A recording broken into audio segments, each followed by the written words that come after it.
ETF index mutual funds నేర్చుకుని stock మార్కెట్లో రాణించాలనుకుంటున్నారా? వెంటనే ఈ నెంబర్కి కాల్ చేయండి. నమస్తే, వెల్కమ్ టు సుమన్ టీవీ. నేను మీ సంజయ్. ఈరోజు మనతో పాటు ఉన్నారు Telangana high court advocate KV Ramarao గారు. సార్తో మాట్లాడి కొన్ని విషయాలు తెలుసుకుందాం. నమస్తే సార్. నమస్తే సంజయ్ గారు. ఎలా ఉన్నారు సార్? బాగున్నారండి? బాగున్నాండి సార్, ఈ మధ్యకాలంలో చూసుకుంటే గవర్నమెంట్ స్కీముల కన్నా బయట జరిగే స్కామ్లు ఎక్కువైపోతున్నాయి.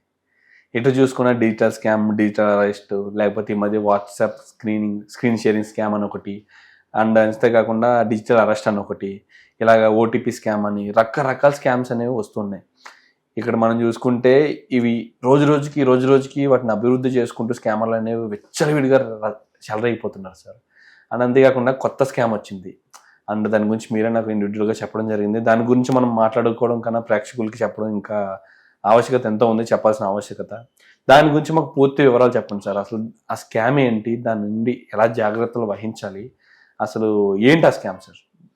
సంజయ్ గారు, మన యొక్క మారుతున్న కాలం ప్రకారం టెక్నాలజీ పెరిగింది, డిజిటల్ యాప్స్ విపరీతంగా వచ్చినాయి, మొబైల్ రంగం వచ్చేసింది, చదువుతో పాటుగా సోషల్ ఈ యొక్క మీడియా నాలెడ్జీ ఎక్కువైపోయింది జనాలకి.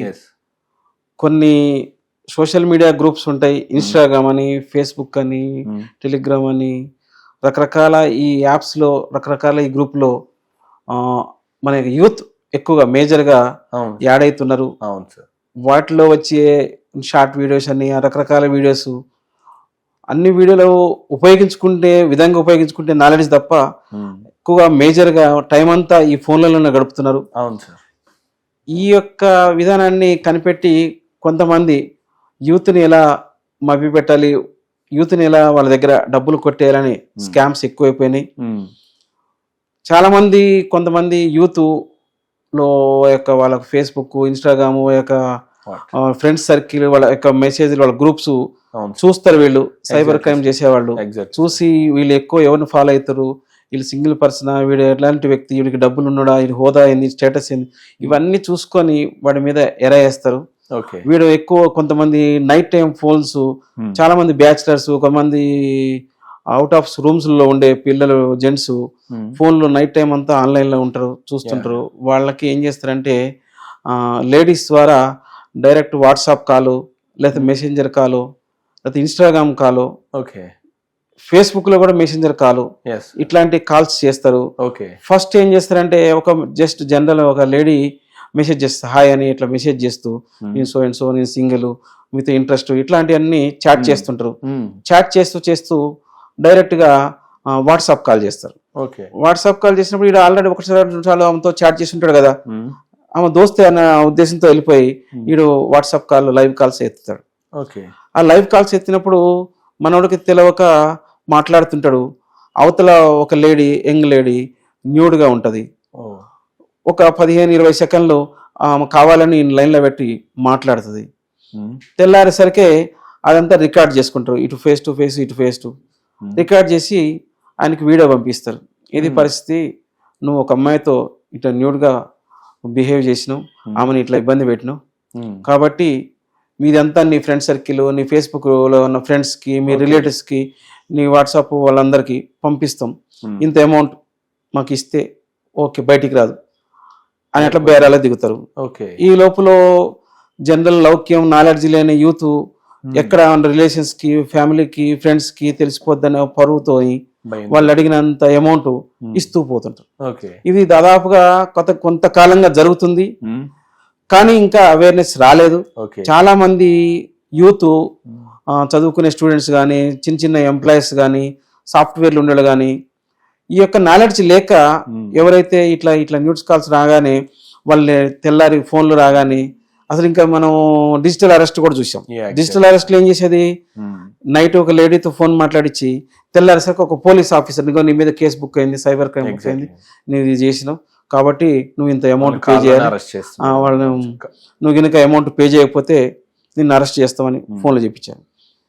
ఈ రకంగా నడుస్తున్నా కూడా ఇదంతా తెలిసి కూడా చాలా మంది అమాయకులు వాళ్ళ యొక్క స్కామ్ లో పడిపోతుంది. Exactly sir. అండ్ మీరు అన్నట్టుగానే ఆ వీడియో కాల్ స్కామ్ లో చూసుకుంటే సార్, తను ఒకసారి లిఫ్ట్ చేసిన తర్వాత అక్కడ ఏం జరుగుతుందో తెలుసుకునే లోపే అంత అయిపోతుంటుంది. వాళ్ళు రికార్డ్ చేస్తుంటారు, ఈ లోపనే వాళ్ళు బ్లాక్మెయిల్ చేస్తుంటారు.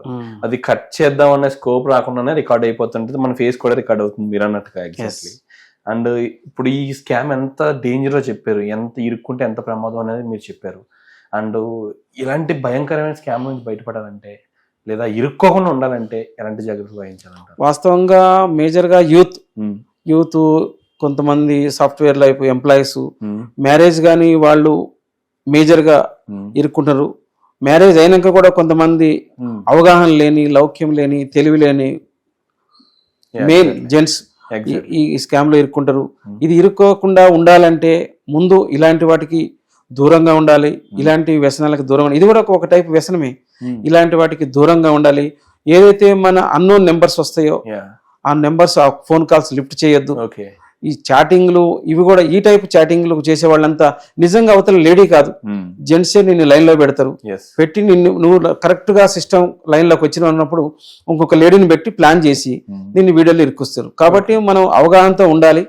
ఇలాంటి ఫోన్ కాల్స్, ఇలాంటి ఫోన్స్ లిఫ్ట్ చేయకుండా ఉండటం చాలా ఉత్తమం. ఎవరైతే నీకు ఫోన్ చేసి డబ్బులు ఇవ్వు లేకపోతే మీ వాళ్ళకి పంపిస్తాము అన్నారో, అనగానే ఎమ్మటే ఎక్కడ ఏ ఫోన్ నెంబర్ వచ్చింది నీ దగ్గరలో ఉన్న పోలీస్ స్టేషన్కి పోయి కంప్లైంట్ ఇచ్చి వాళ్ళ ద్వారా ఎంక్వైరీ చేపించి అలాంటి వ్యక్తులు పట్టించాలి. చాలా మంది అవగాహన లేక భయపడిపోయి వాళ్ళు అడిగినంత డబ్బులు ఇస్తూ పోతున్నారు. ఇస్తూ పోతుండటం వల్ల ఇలాంటి వ్యక్తులు ఇంకా స్కామ్ చేసే వ్యక్తులు పెరుగుతారు. కాబట్టి తప్పో ఒప్పో జరిగిపోయిన దానికి భయపడకుండా వాళ్ళు చేసే ఇబ్బంది ఏమీ లేదనుకుని వాళ్ళకి పోలీసులకి ఇన్ఫార్మ్ చేయాలి, కేసులు పెట్టించాలి.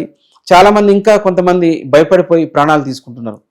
కుటుంబాల్లోకి, ఫ్యామిలీస్ కి, వేరే వ్యక్తులకి, ఫ్రెండ్స్ కి తెలిస్తే పరువు వద్దనే బాధతో చాలా మంది ఆత్మహత్యలు చేసుకుంటారు. సార్ దీనిపై అవగాహన లేనంత కాలం ఎలాంటి వాళ్ళు ఎంతమంది బలవుతూనే ఉంటారు సార్. నిజంగా ఒకసారి ఇస్తూ పోతుంటే వాళ్ళు ఇస్తున్నారు కదా అని చెప్పేసి ఇంకా వాళ్ళ దగ్గర నుంచి లాగుతూనే ఉంటారు డబ్బులు. ఎలాంటి స్కామ్లో వెళ్ళినంత వరకు ఇరుక్కోకపోవడం బెటర్. ఇరుక్కుంటే ఒకవేళ వాళ్ళు పోలీసుని ఆశ్రయించాల్సిందిగా కోరుకుంటున్నాను సార్. ఎగ్జాక్ట్లీ వాళ్ళు భయపడి ఏ పోలీసుని ఆశ్రయించకుండా పరువు కోసం లేకపోతే చుట్టుపక్కల ఉన్న సమాజం కోసం వాళ్ళు డబ్బులు ఇస్తూ పోతూ ఉన్నారంటే వచ్చినంత కాలం వాళ్ళు డబ్బులు తీసుకుంటూనే ఉంటారు. లేక కనీసం ఏదైనా ఇలాంటి సమస్య వచ్చినప్పుడు మంచి క్లోజ్ ఫ్రెండ్స్ కి చెప్పుకొని వాళ్ళ ద్వారా ఆ ఏరియాలో ఉన్న ఒక లీడర్ ద్వారా ఎవరి ద్వారా పోలీస్ స్టేషన్ లో కంప్లైంట్ ఇచ్చి మా పేరు బయటికి రాకుండా చేయండి, అలాంటి వ్యక్తులను అరెస్ట్ చేపియండి అని వాళ్ళ యొక్క ప్రాణాలని, వాళ్ళ యొక్క ఆస్తుల్ని, వారి యొక్క డబ్బుల్ని కాపాడుకోవాలని కోరుతున్నాను. Absolutely sir. Thank you sir. Thank you very much sir. Right Sanjay.